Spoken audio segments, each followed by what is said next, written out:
Bienvenue à l'église Source de Vie, de Church. C'est toujours la droite qui est bien réveillée. Hein. À gauche, ils sont jamais prêts. J'espère que tu vas bien. Pendant ces fêtes, on a vu qu'il y avait des vacanciers. Alors, il y a des vacanciers. C'est d'où que viennent nos vacanciers? Alors, les vacanciers, ils sont où? Levez la main. Là-bas, au fond. Tu viens de où? Vous venez d'où? Où de ça? La Seine-et-Marne. Eh, quand même, vous êtes venus en voiture? Bravo. Ah, vous êtes en groupe? Vous avez fait un charter? La Seine-et-Marne, on vous embrasse fort, oui? Seine-et-Marne. J'allais faire un mauvais jeu de mots, Seine-et-Marne, on en a marre. Non. Soyez les bienvenus, c'est super. D'autres mains? Oui? Attendez, alors, Royan et Paris. Paris, Royan. Ah, vous avez ramené du fromage? Attention, on pratique la lapidation encore ici. Il me regarde. Vous ne savez pas où vous êtes tombé. Alors, là, oh! On monte. Ça, c'est bon, ça. Encore? D'autres? Oui? Pas-de-Calais. Oui, oui, Pas-de-Calais. Notre sœur? Deux, pardon? Ah ouais, on a passé la frontière. Hop! Y a-t-il des Norvégiens et des Finlandais parmi nous? Non, il y a une sœur là-haut, oui.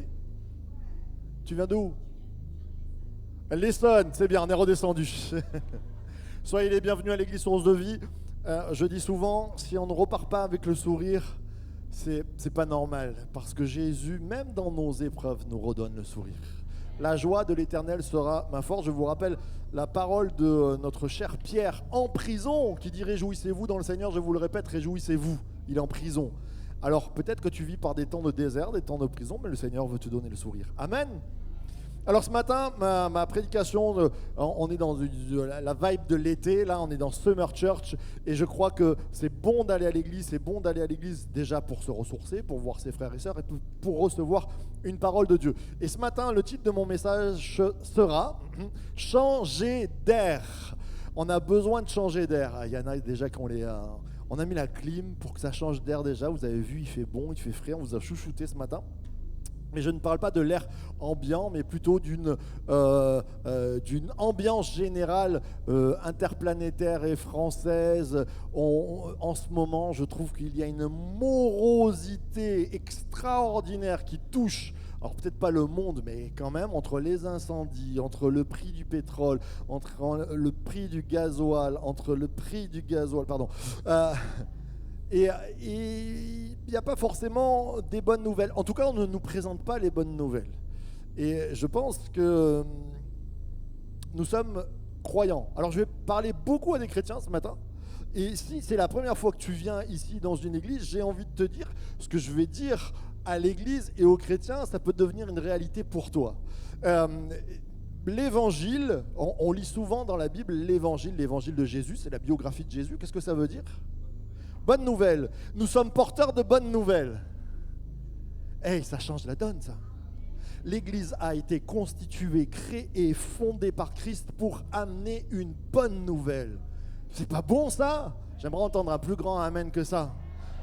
Nous sommes porteurs, alors souvent on dit, nous allons évangéliser. Il faut des grands évangélistes. Non, c'est donné à tous les chrétiens. Allez par tout le monde porter la bonne nouvelle. C'est-à-dire que, est-ce que tu connais BFM TV? Je les aime, je les ai dans mon giron. Est-ce que tu connais CNews? Ouais, tu connais tout ça? Eh bien, on est l'antithèse. On est le contraire. Quand tu branches BFM TV, il y a rarement... Alors ce matin, nous sommes dans la joie parce qu'il y a une nouvelle extraordinaire. Non, c'est jamais ça. Mais je crois que nous sommes porteurs d'une bonne nouvelle. Et Jésus nous a placés dans ce monde. Et je crois que le dimanche matin, j'ai grandi et je crois que c'est toujours ça. Que les dimanches matins, les protestants ont dit c'est un culte à l'Éternel, on adore, mais on a oublié qu'on est porteur de bonnes nouvelles. Je crois que le dimanche matin, bien sûr qu'on vient devant Dieu, mais on est les témoins qu'il a changé nos vies, qu'il amène une bonne nouvelle. Il y a une bonne nouvelle pour toi ce matin. Dis-le à ton voisin, il y a une bonne nouvelle pour toi ce matin.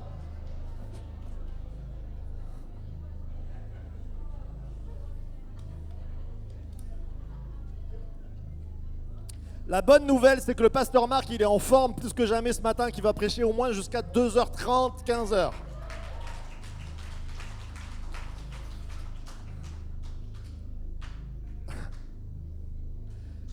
J'ai bien peur que l'Église de Christ, l'Église française, en tout cas pas ici, mais nous voulons combattre cette morosité ambiante, soit devenue une église de commentateurs.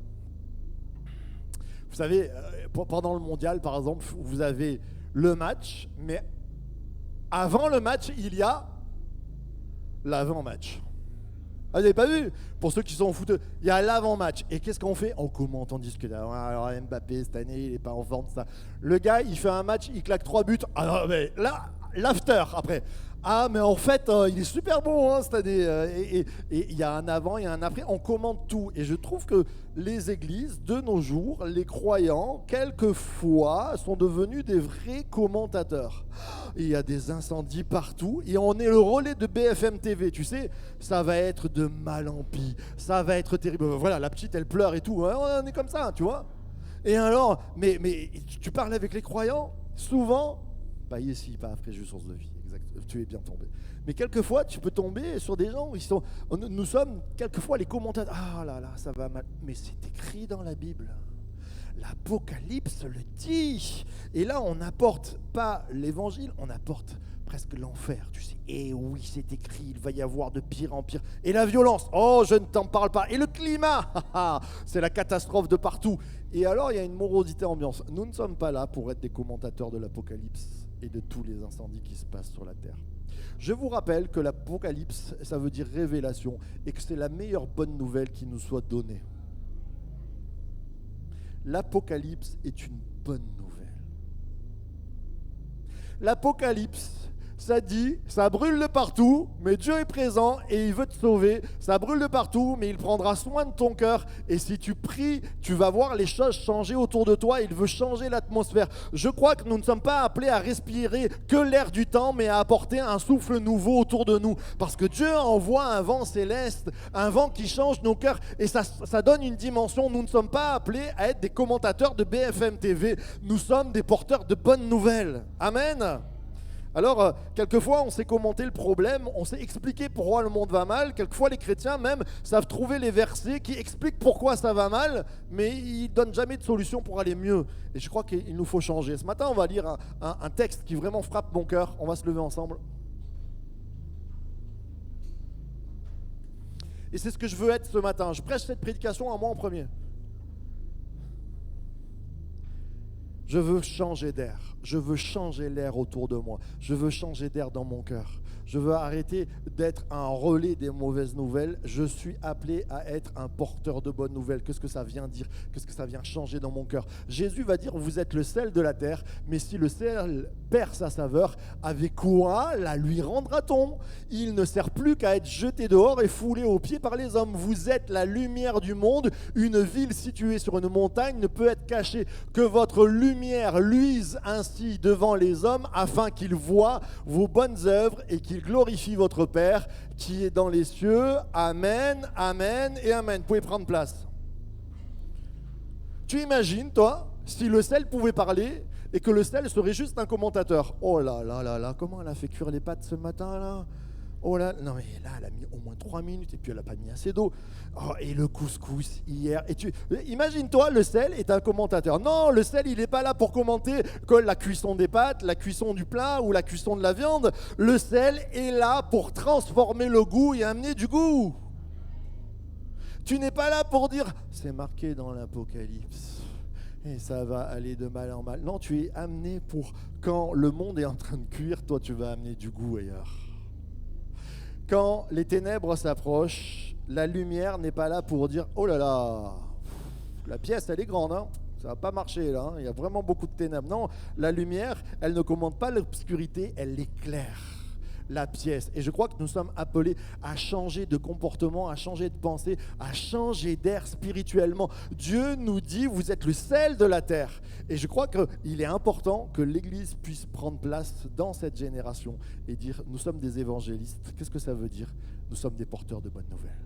Nous amenons la bonne nouvelle. C'est ça, être un évangéliste avant tout, je crois. Souvent, on nous a parlé être évangéliste, alors il faut que tu connaisses la parole par cœur. Alléluia, c'est bien si tu la connais par cœur. Et puis, il faut que tu prêches la sanctification, il faut que tu prêches le péché, tout ça. Tu es porteur de bonnes nouvelles. Les gens, quand ils doivent te voir, ils doivent avoir envie, comme un aimant, de se bloquer sur toi. Tu sais, il y a des personnes comme ça, ils ont le sourire, tu as envie d'aller vers eux. Mais c'est ça, le porteur de bonnes nouvelles. Je crois que l'amorosité ne fait pas partie de Dieu. La joie de l'Éternel sera notre force. Alors ce matin, il nous faut être renouvelés dans notre air, dans notre souffle. Tu sais qu'en hébreu, le mot ruach, le mot vent, ça veut dire le vent, le souffle, mais ça veut dire l'esprit. L'esprit de Dieu, il est appelé souffle, il est appelé air, il est appelé vent. Et je crois que Dieu veut nous faire ce parallèle. Et même en grec, l'esprit de Dieu, ça appelé le pneumatique, ce que tu mets de l'air dans un pneumatique, c'est-à-dire le Seigneur veut changer ton air ce matin. Et qu'on soit chrétien depuis des générations ou que tu viennes pour la première fois, Dieu veut te donner un nouvel air.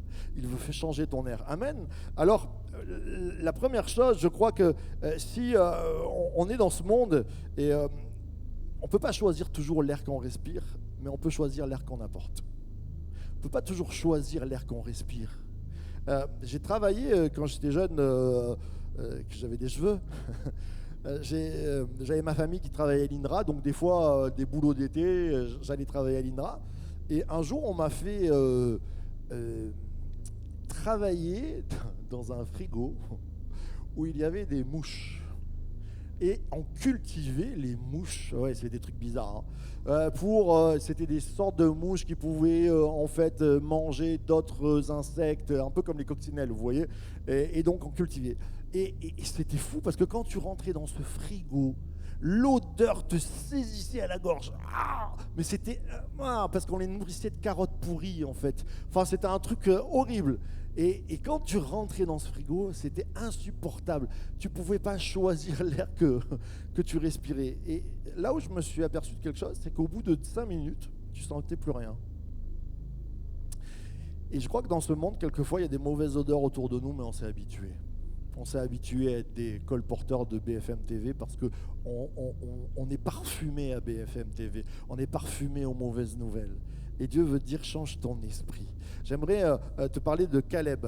Je vais prendre 3 exemples ce matin pour te montrer des personnes dans la Bible qui ont été renouvelées par Dieu dans leur esprit, qui ont changé l'atmosphère autour d'eux. Et Caleb, c'est un homme, ils sont dans le désert, il n'y a pas de bonnes nouvelles dans le désert. C'est-à-dire, tu marches, il y a du sable. Tu marches pour demain, c'est prévu, il y a du sable. Mais avec 12 espions, ils sont envoyés, 12 hommes, pour aller voir le pays d'en face. Et les hommes, ils vont voir la même chose. Ils sont 12, ils vont voir des murailles, ils vont voir des villes fortifiées, ils vont voir des géants, mais ils vont voir aussi des grappes de raisins qui pendent jusqu'à par terre tellement elles sont grandes. Un pays où, il nous a dit, où le lait et le miel coulent, et c'est extraordinaire. Ils ont vu les mêmes murailles, ces 12 hommes, ils ont vu les mêmes géants, mais ils ont vu aussi les mêmes grappes de raisins, le même lait, le même miel. Ils y ont goûté, mais ce qu'ils vont rapporter, c'est tout à fait différent. C'est-à-dire qu'il y a 10 hommes sur les 12 qui vont dire « Ah non, c'est la catastrophe ». Mais c'était marqué dans l'Apocalypse. Et c'est la catastrophe. Là, il y a des géants, mais ils sont immenses. Il y a des forteresses extraordinaires. Et Caleb va faire taire le peuple. Il va dire, mais arrêtez de murmurer, montons, emparons-nous du pays, nous y serons vainqueurs. Caleb est en train de dire, nous ne sommes pas des commentateurs de ce qu'il y a en face de nous. Ce que je veux voir, c'est la bénédiction. Dieu nous l'a promis. Et Dieu t'a promis d'être porteur de bonnes nouvelles. Dieu t'a promis que tu es le sel. Dieu a dit, je suis la lumière, mais vous êtes la lumière du monde. Et s'il a placé cette lumière, nous sommes à l'identique. Quelquefois, on dit « je suis chrétien ». Qu'est-ce que ça veut dire chrétien? Ça veut dire « je suis porteur de lumière ». Si Christ a dit « je suis la lumière du monde » et qu'il nous a dit « vous êtes la lumière du monde », c'est que je suis porteur de lumière. Tu peux dire à ton voisin, et on aime se le dire, on le dit au moins 10 fois par an, dis à ton voisin « tu es une lumière ce matin ».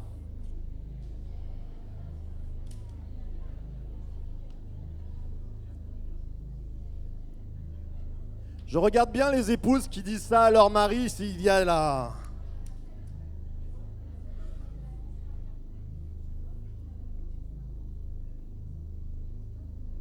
Cet homme-là, Caleb, il dit, moi je ne veux pas rester dans le désert où l'air est brûlant, où l'air est irrespirable. Je veux changer ma vision. Dieu m'a donné une bonne nouvelle, c'est qu'il y a un royaume, c'est qu'il y a quelque chose à prendre, c'est que je dois aller m'emparer de cet air nouveau, de cette air nouvelle où il y a le lait, le miel, et où il n'y a plus l'air du désert, le vent chaud qui nous brûle, et la nuit où il fait froid. Il dit, il nous faut changer d'air. Et c'est intéressant que cet homme-là va être le seul avec son copain Josué à rentrer dans le pays du lait et du miel. Ce que je veux te dire, c'est qu'en tant que chrétien, quelquefois on s'illusionne en disant, mais moi je viens à l'église, même je donne ma dîme, alléluia, donne ta dîme, mais je prends la Sainte Seine, mais qu'est-ce que reflète ta vie? Qu'est-ce que sort de ta bouche? Quelle est ton attitude? Est-ce que tu es un chrétien BFM TV? Est-ce que tu es un chrétien du désert qui ne voit que les mauvaises nouvelles en face et les géants? Ou est-ce que tu es un chrétien Caleb ou Josué qui dit il y a une part de bénédiction en face et nous allons la prendre? Et ça change tout parce que leur destinée va être changée. Ce matin, mes frères et sœurs, c'est grave d'être un chrétien BFM TV et il nous faut changer. Souvent, et je le dis assez souvent, dans beaucoup d'églises, on va dire « Oui, toi, tu es sorti en discothèque hier, tu vis dans le péché. » Ça dépend, je ne sais pas, mais il n'y a pas que ça. Tu vis dans le désert, tu es un chrétien BFM TV, tu vis dans le péché. Tu vis dans le péché. Si tes paroles sont négatives, si tu ne transportes et ne colportes les mauvaises nouvelles, tu es porteur de mauvaises nouvelles. Tu n'es plus... Je ne suis pas en train de te culpabiliser. Je te dis, il nous faut changer. C'est pas le gars qui a une crête qu'il faut que tu regardes ou la fille qui est en mini-jupe. Regarde à ton cœur. Qu'est-ce qui transpire de ta vie? Qu'est-ce qui est bon? Qu'est-ce qui sort de vous? Une lumière n'est pas faite pour être cachée. Elle est faite pour être sur une montagne. Est-ce qu'il y a de la lumière qui sort autour de toi? Et ce matin, j'aimerais avoir une prise de conscience que tu viennes pour la première fois. Si tu es triste, Dieu veut mettre la joie dans ton cœur. Mais si tu viens pour la millième fois et qu'il n'y a que de la tristesse, il y a besoin d'une réformation. Réformation? Ouais, c'est bien, je suis en train de... Une réforme, tout court, c'est très bien. On en rajoute, c'est pas grave. J'invente des mots, moi, je suis extraordinaire. Oh, il y a bien une dame qui a failli finir président qui a dit la bravitude. Donc, jusqu'à là, si Ségolène l'a dit, elle a aussi créé des mots, je peux me permettre. On a besoin d'une réforme. La réforme, elle n'était pas il y a 500 ans. La réforme, elle est au quotidien dans notre cœur. Qu'est-ce que j'apporte? Qu'est-ce que je peux prêcher? Je peux prêcher très bien. Mais si dans ma famille, je n'appelle pas la bonne nouvelle, alors je suis comme les 10 autres. C'est-à-dire, je ne suis pas comme Caleb. Et on va mettre un texte. Caleb, il avait quelque chose de plus, et Dieu le dit. C'est tout simple. Et parce que mon serviteur Caleb a été animé d'un notre esprit, en hébreu on l'a dit, d'un autre souffle, d'un rouar, d'un autre air. Il y a un air nouveau, il a changé d'air Caleb. Et alors, et qu'il a pleinement suivi ma voie, je le ferai entrer dans le pays où il est allé et ses descendants le posséderont. Moi je veux que mes descendants possèdent le pays du royaume des cieux. Je veux que Éliona et Noah et tous ceux qui les entourent puissent vivre dans le pays de la bonne nouvelle. C'est ça notre promesse, c'est ça notre héritage. Et il nous faut nous réveiller en disant mais je dois être actif dans cette part-là. Il faut que je me réveille ce matin. Il faut que j'arrête d'être un chrétien BFM TV. J'ai envie de te dire, tiens, tente quelque chose cette semaine. Tu sais, on parle des addictions. Des fois, on dit, il faut que tu arrêtes de fumer, c'est pas bon pour la santé. Et quand tu parles de ça, il faut que tu arrêtes le cannabis, ou il faut que tu arrêtes de regarder des trucs. Et tu sens les gens, ils commencent à se crisper, ils se disent, jusqu'à ce soir, je vais tenir, mais demain matin, est-ce que je vais y arriver? Et si je te dis, pendant 3 jours, tu coupes ta télé, tu regardes plus BFM TV et le JT.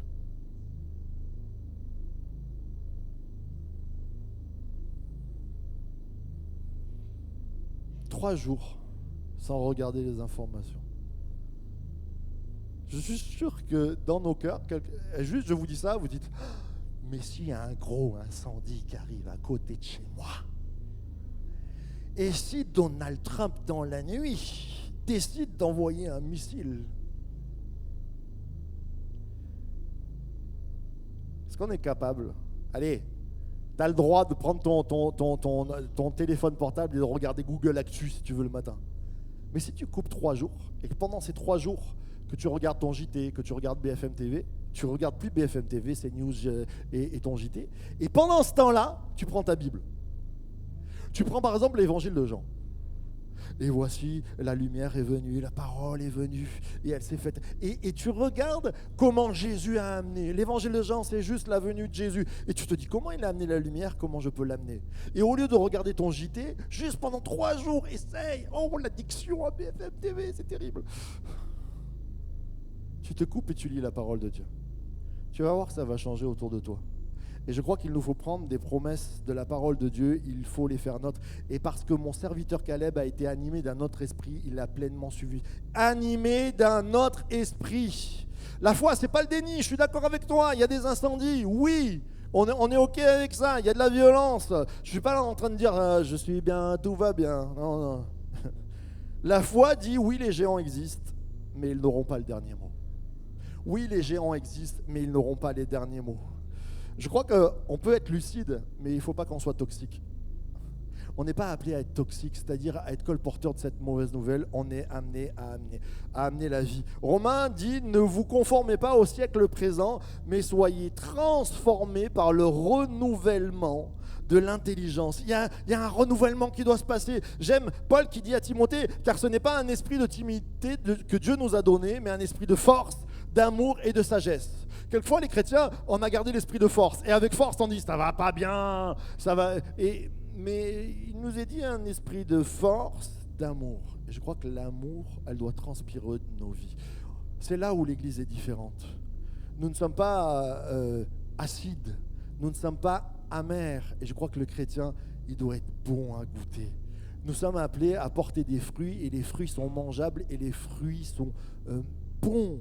Et je crois que ce matin, le Seigneur veut nous transformer. Amen. Alors, on va mettre une citation.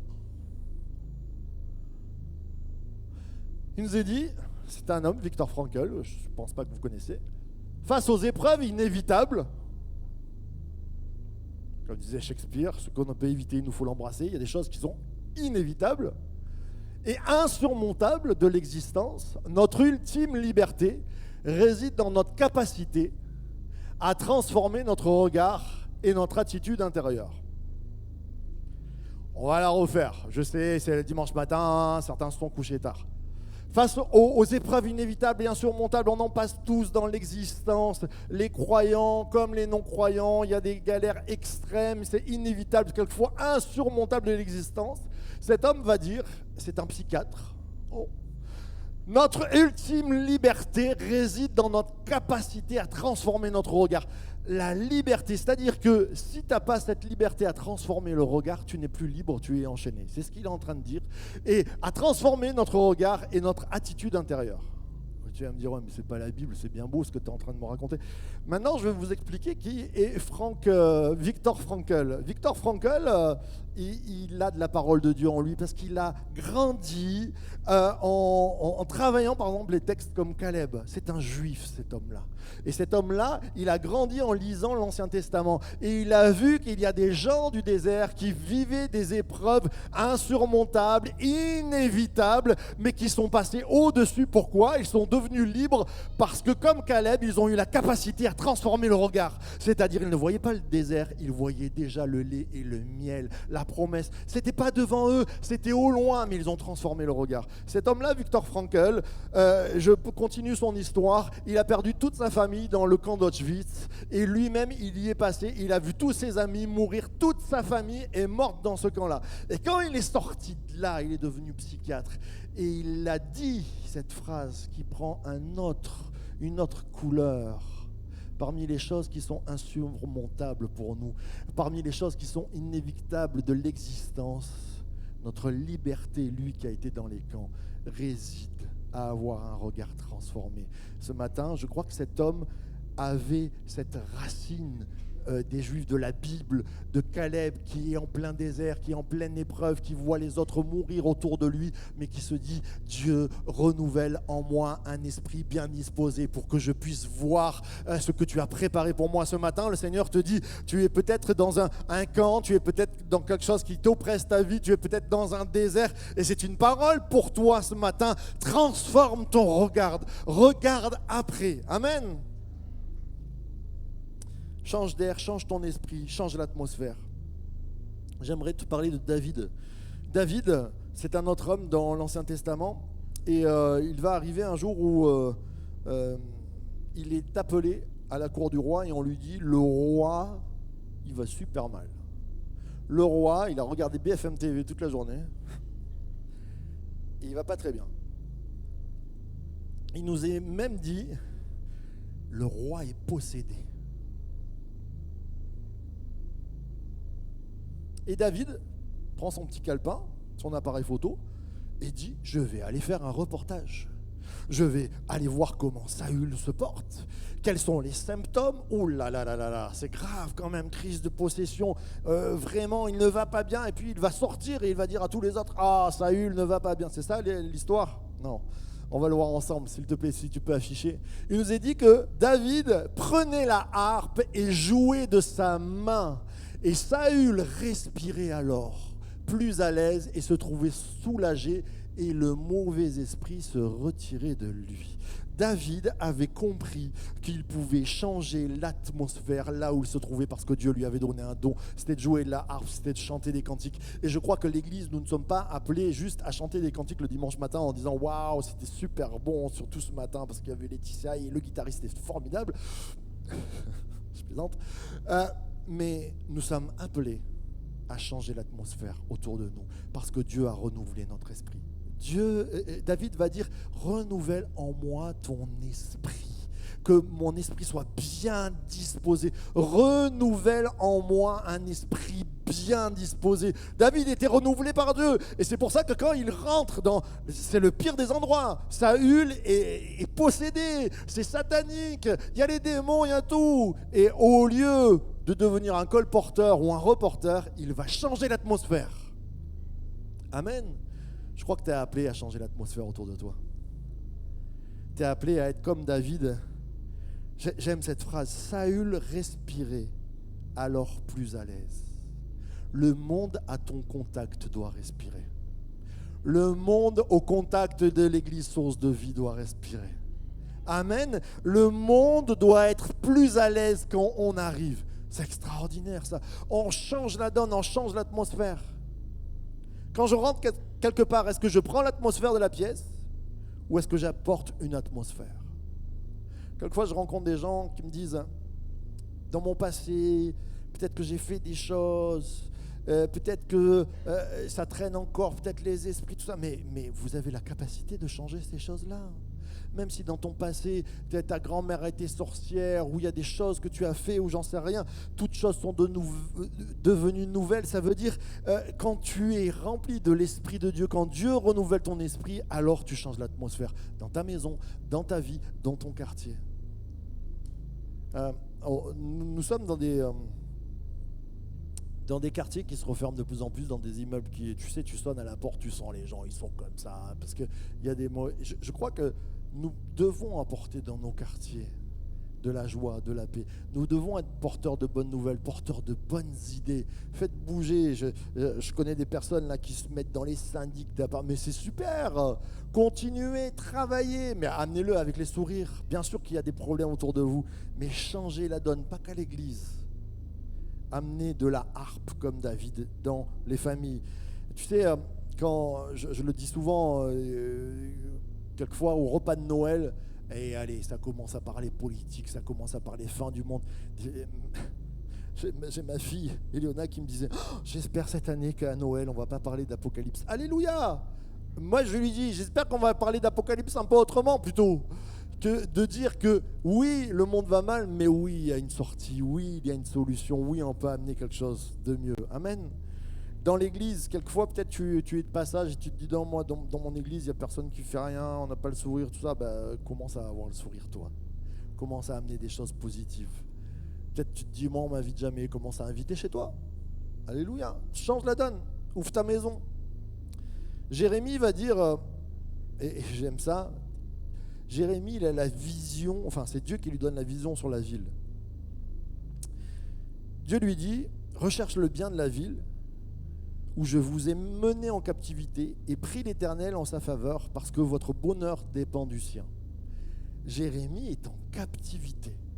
Jérémie, il n'est pas dans son pays, il n'est pas dans l'endroit promis, il n'est pas dans le pays du lait et du miel. Mais Dieu lui dit, change la donne, commence à prier là où tu es en captivité, là où tu es en prison, et commence non pas à vivre comme quelqu'un qui, tu sais, comme une victime. Quelquefois, je crois que les chrétiens, on est comme une victime. Ah, ce monde est trop dur, ah, il m'arrive des choses. Non, nous ne sommes pas de victimes. Tu n'es pas appelé à être la queue, tu es appelé à être la tête, et tu es appelé à changer la donne. Et il lui dit, Jérémie, change d'esprit, transforme la situation, prie pour le bien de ta ville, recherche son bien. Amen. Dans ta prison, je suis sûr que vous passez peut-être par des prisons mentales ou des prisons, je ne sais pas, de famille ou des choses comme ça. Eh bien, change de regard maintenant, que ce soit un tremplin pour ta vie, où que tu sois, Dieu veut faire de toi un porteur de bonnes nouvelles et ça va changer l'atmosphère. Amen. Il aurait pu critiquer Babylone, hein. Il aurait pu dire « Ah, Babylone, ville catastrophique qui a détruit nos vies. » Non, il va prier et ça va changer la situation. Vous savez, c'est Martin Luther King qui disait « L'obscurité ne peut pas chasser l'obscurité. » BFM TV, je fais une pub de fou, hein. Je vais avoir on va porter plainte. Ou pas. Mais BFM TV n'amènera pas à changer l'atmosphère en positif. Quelles sont les paroles? Réfléchis. Depuis qu'il y a eu les incendies, ce mois dernier, on a tous été touchés. Comment tu as communiqué autour de toi? Est-ce que tu as communiqué la peur? Est-ce que tu as communiqué Je ne suis pas en train de te juger. Je te dis, moi le premier, on est dans une sorte de crainte.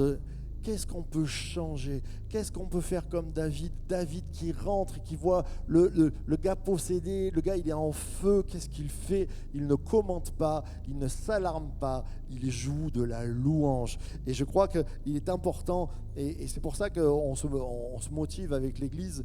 La semaine prochaine encore, on vous attend avec des packs d'eau, des compotes, des barres de céréales. On réfléchissait, j'étais à la maison, et j'étais comme vous, à regarder les nuages de fumée, à sortir et à sentir et faire « Ça sent le feu ce matin, dis donc, hein !» En plus, il y a du vent, et puis on est tous effrayés. Vous savez, dans la région, on l'a tous vécu. Hein. Moi, il y a exactement presque 40 ans, j'allais fêter mes 7 ans, donc tu sais combien je vais avoir bientôt, au mois d'août. Et le jour de mon anniversaire, on prépare les gâteaux, tout ça, j'ai pas le temps de souffler le bougie, c'est pas moi qui ai allumé le feu. Un incendie a frappé toute la Côte d'Azur, c'était catastrophique, tout a brûlé autour de chez nous.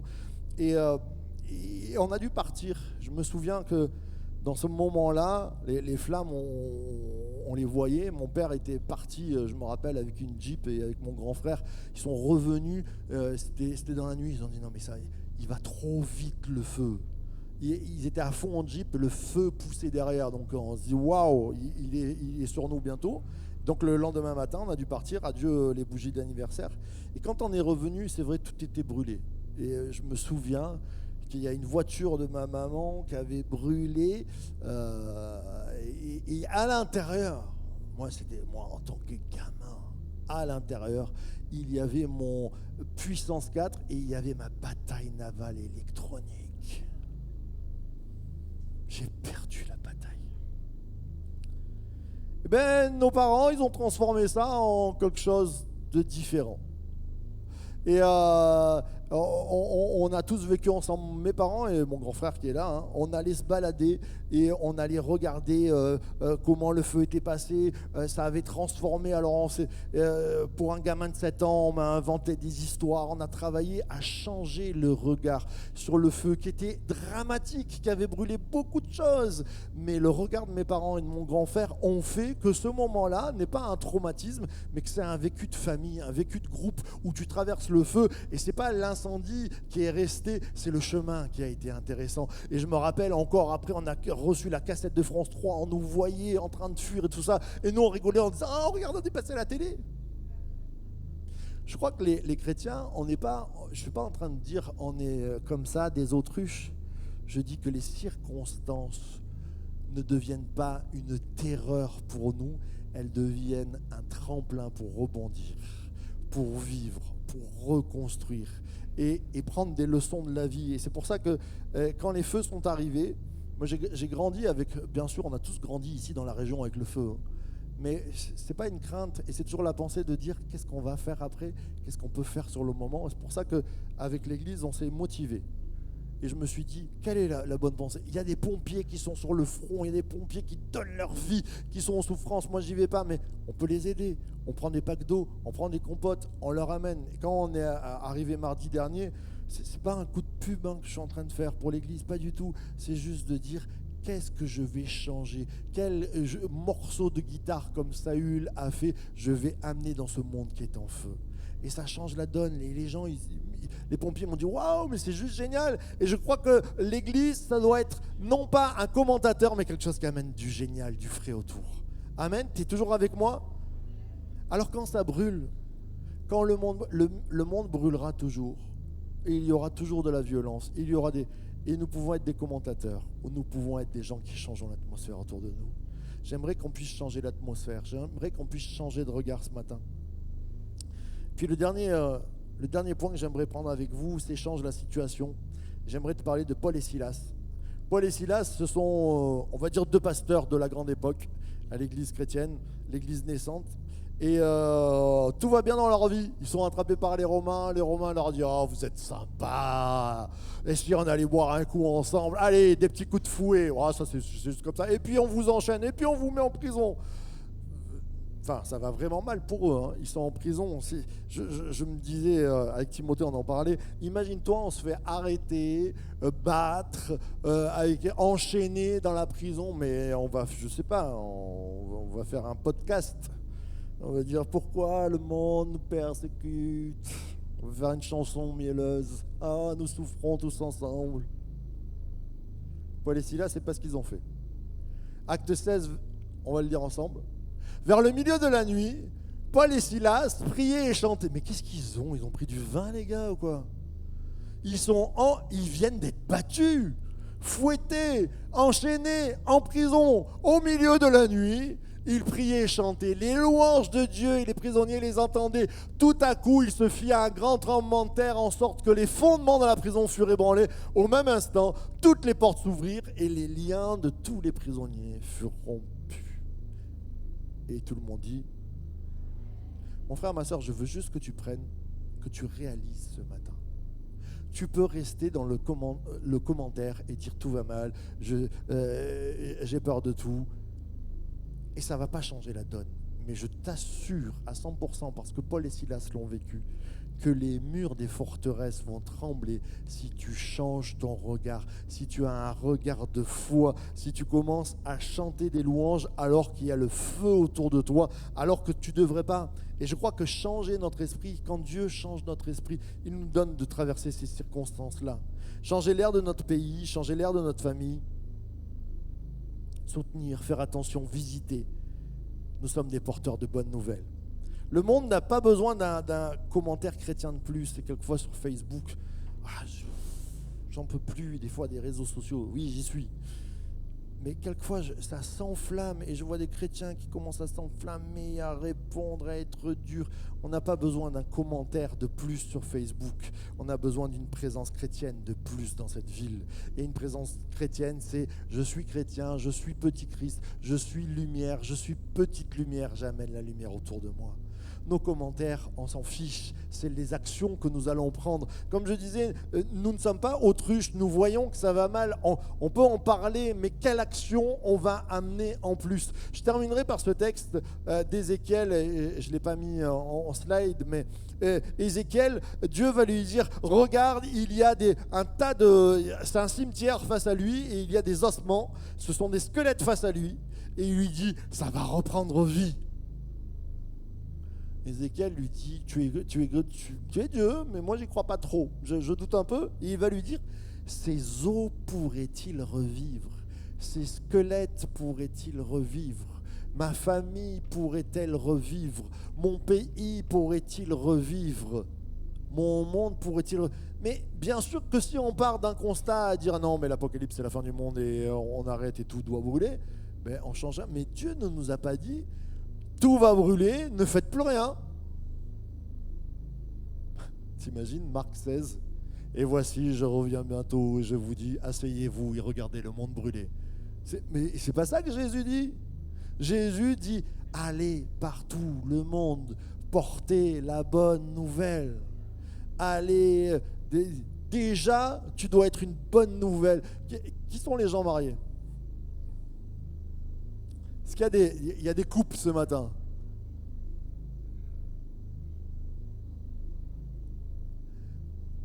Mesdames, vous devez être la meilleure nouvelle pour votre mari. Il y en a un qui est convaincu, hein? Alléluia. Messieurs,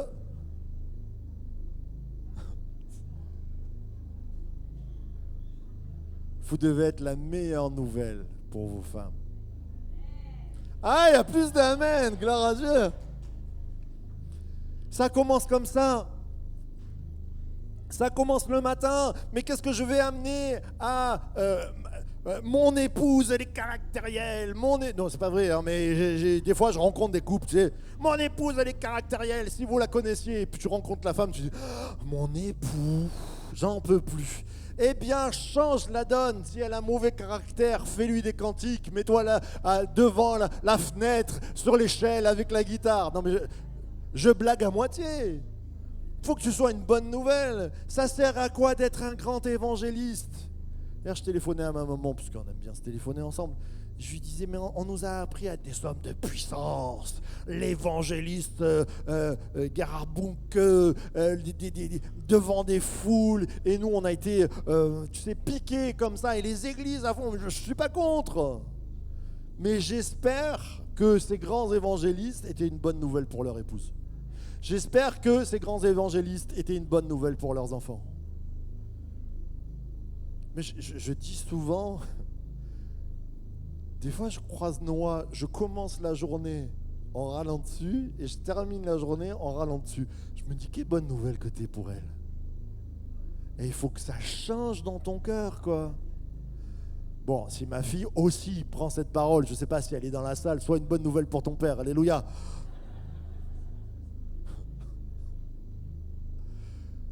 Je crois qu'on est appelé, avant d'être des grands évangélistes, à être l'évangéliste pour ta femme et pour ton époux. Évangéliste, porteur de bonnes nouvelles. Porteur de bonnes nouvelles. Combien de fois on râle et combien de fois on bénit? Combien de fois on critique, combien de fois on célèbre? Dans notre église, on essaye de faire la chasse à la critique.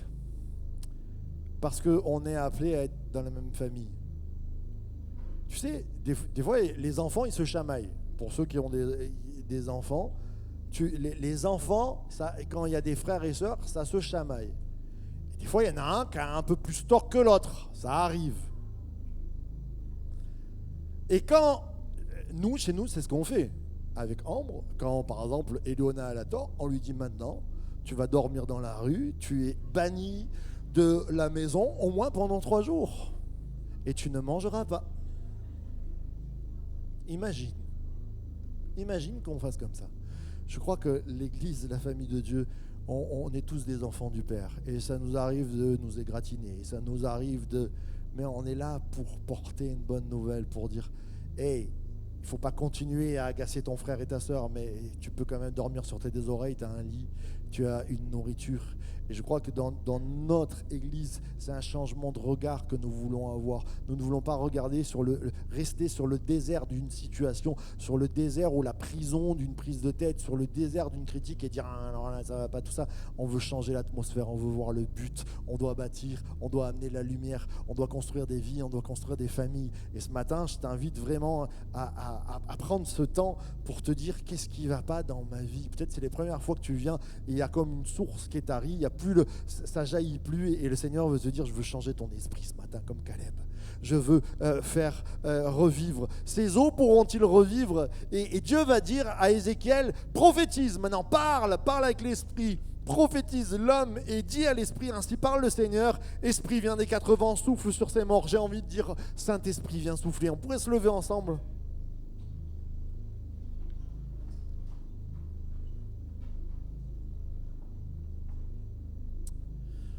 Je crois que si cette parole, nous la mettons en application, il y a des révolutions qui vont se passer dans nos vies. Si là, ce matin, tu décides d'être le meilleur mari ou la meilleure épouse pour ton mari, ou le meilleur papa ou la meilleure maman, ou le meilleur enfant, ça va déjà beaucoup changer la donne.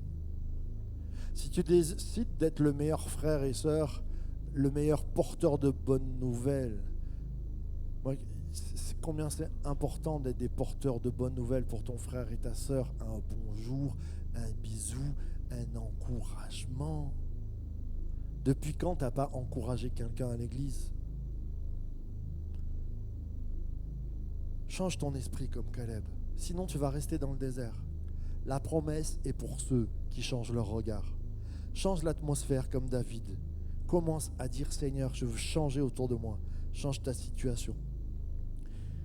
Je terminerai en disant, ne sois pas seulement le thermomètre d'une génération. Ne sois pas le thermomètre d'une église ou le thermomètre d'une époque, mais sois le thermostat. Change la température. Ce matin, j'aimerais qu'on puisse fermer nos yeux. On est devant le Seigneur.